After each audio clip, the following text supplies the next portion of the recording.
বিসমিল্লাহির রহমানির রহিম। সম্মানিত দেশবাসী, আসসালামু আলাইকুম।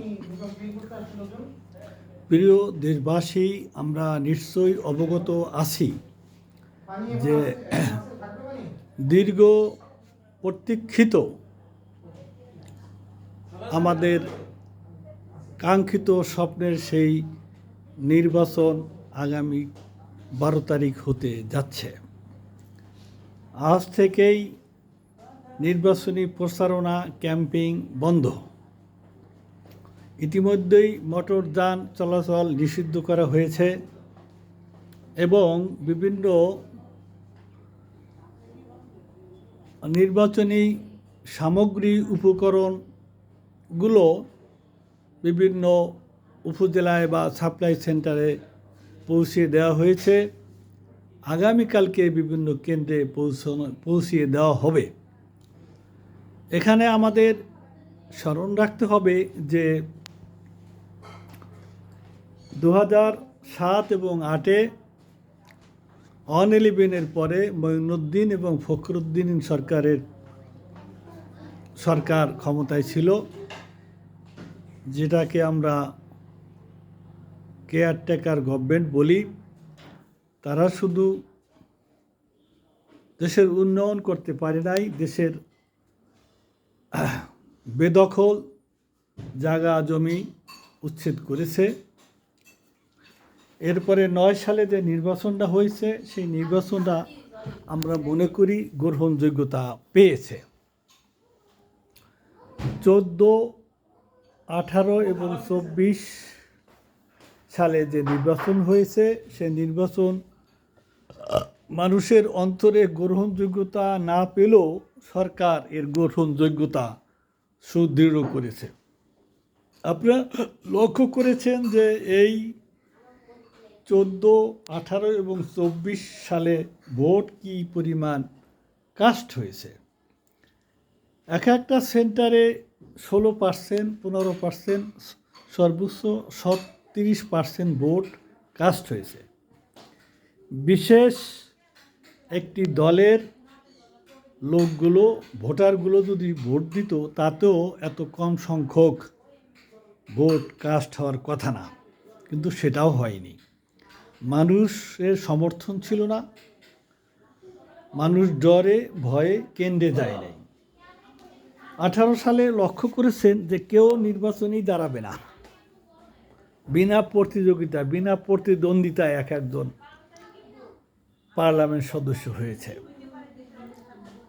এখন মানুষের যখন দেয়ালে পিঠ ঠেকে গেছে, তখন মানুষ কি করেছে? কোটার আন্দোলনকে কেন্দ্র করে ছাত্র জনতা এবং সাধারণ লোক কোটার গণ অভ্যুত্থান করেছে। 37 জুলাইয়ের যে গণ অভ্যুত্থান, 37 জুলাইয়ের গণ অভ্যুত্থানের ফলেই আজকে বাংলাদেশের মানুষ অন্তর্বর্তীকালীন সরকার পেয়েছে। অন্তর্বর্তীকালীন সরকারের মেয়াদের 1.5 বছরের মাথায় আজকে 12 তারিখ একটা নির্বাচন হতে যাচ্ছে। এই নির্বাচনটি একটি শান্তিপূর্ণ পরিবেশে, উৎসব মুখর পরিবেশে হবে, অংশগ্রহণমূলক এবং প্রতিযোগিতামূলক হবে। পরিবারের সকল সদস্য, আবাল বৃদ্ধ বনিতা সকলেই আশা করি উৎসাহের সাথে ভোট কেন্দ্রে গিয়ে শান্তিপূর্ণ পরিবেশে ভোট দিয়ে আসবে। তা আপনাদের উদ্দেশ্যে একটা কথা আমি একটু স্মরণ করিয়ে দিতে চাই। সেটা হলো এই যে ফ্যাসিস্ট সরকারের কথা আমরা বলি। দীর্ঘ 17 বছর ফ্যাসিস্ট সরকারের যাতাকালে নির্যাতিত, নিষ্পেষিত ছিল মানুষ। একটা বিষয় যদি একটু স্মরণ করিয়ে দিই, যে দলীয়করণ এবং চাঁদাবাদী সন্ত্রাসী কার্যকলাপ চরমে পৌঁছে গিয়েছিল। এই দলীয়করণের কারণে, পরিবারতন্ত্রের কারণে কোটার নামে নিজস্ব দলীয় লোকজনকে সুযোগ সুবিধা দিয়েছিল।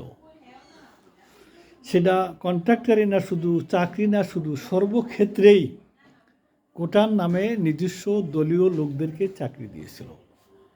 আপনারা নিশ্চয়ই লক্ষ্য করেছেন যে পুলিশ বাহিনীকে বিশেষ একটি ছাত্র সংগঠনের ছেলেদেরকে নিয়োগ দিয়ে একটা সন্ত্রাসী বাহিনী তৈরি করা হয়েছিল। পুলিশের নির্যাতনে আসামি মারা গেছে, এরকম বহু ঘটনা আছে। তারপরে ভুয়া মুক্তিযোদ্ধার সন্তানের নামে চাকরি দিয়ে বহু অযোগ্য এবং বহু অসৎ লোকের অনুপ্রবেশ ঘটেছে সমাজ ব্যবস্থার প্রশাসনের রন্ধ্রে রন্ধ্রে। ভুয়া মুক্তিযোদ্ধা সার্টিফিকেটধারী বিচারপতিও হয়েছে। এইগুলো একটু মাথায় রেখে আশা করি আপনারা এবার ভোট দিবেন।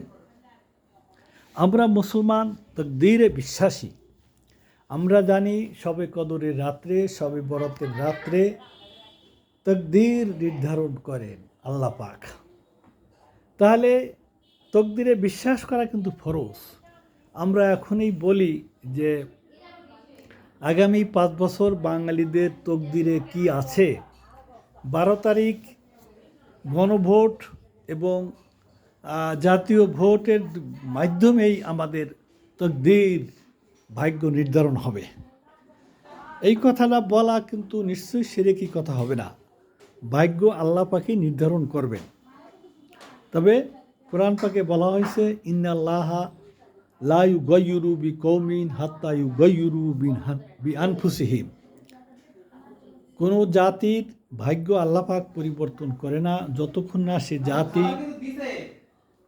তার ভাগ্য পরিবর্তন করে। ইউগাইয়িরু বিআনফুসিহিম, নিজে তার ভাগ্য পরিবর্তন করে। মিন খয়রিহি ওয়া শাররিহি মিনাল্লাহি তাআলা। এই কথায় আমরা সম্পূর্ণ বিশ্বাসী। তো এই আয়াতে প্রমাণিত হয় যে মানুষ কিন্তু নিজের ভাগ্য পরিবর্তনের নিজের সচেষ্ট থাকে, তারপরে আল্লাহ পাক তার চেষ্টা অনুযায়ী কবুল করেন। এই কথাটা মাথায় রেখে যদি এরকম বলি যে দীর্ঘ 5 বছরের জন্য বাঙালি জাতির ভাগ্য নির্ধারিত করবেন আল্লাহ 12 তারিখ, কিন্তু বিষয়টা মাথায় রাখতে হবে। আপনি যদি গণভোটে জয়যুক্ত করেন তাহলে আপনি নিশ্চয়ই বুঝতে পারছেন যে এই 18 বছরের যে ফ্যাসিস্ট সরকার ছিল, এরকম সরকার তৈরি হবে না। এই সরকারের জবাবদিহিতা থাকবে। এই সরকার দলীয়করণ স্বজনপ্রীতি করতে পারবে না, ফ্যাসিস্ট হইতে পারবে না, সন্ত্রাসী হতে পারবে না। 36 জুলাইয়ের যে সনদ, এই সনদ অনুযায়ী তাকে রাষ্ট্র পরিচালনা করতে হবে। সে তার ক্ষমতা কুক্ষিগত সমস্ত ক্ষমতা দীর্ঘায়িত করার কোনো কৌশল অবলম্বন করতে পারবে না। পরপর 2 বারের বেশি সে রাষ্ট্রীয় ক্ষমতায় থাকতে পারবে না। এই কথাগুলো চিন্তা ভাবনা করে যদি নিজের ভাগ্য নিজে পরিবর্তন করার চেষ্টা করেন, 5 বছর শান্তিতে থাকতে চান, শান্তি দেওয়ার মালিক আল্লাহ, তবে আপনি গণভোটে জয়যুক্ত করে আপনার নিজের ভাগ্য নিজে রচনা করুন। আল্লাহ পাক সকলকে তৌফিক দিন। আসসালামু আলাইকুম ওয়া রাহমাতুল্লাহি ওয়া বারাকাতুহু।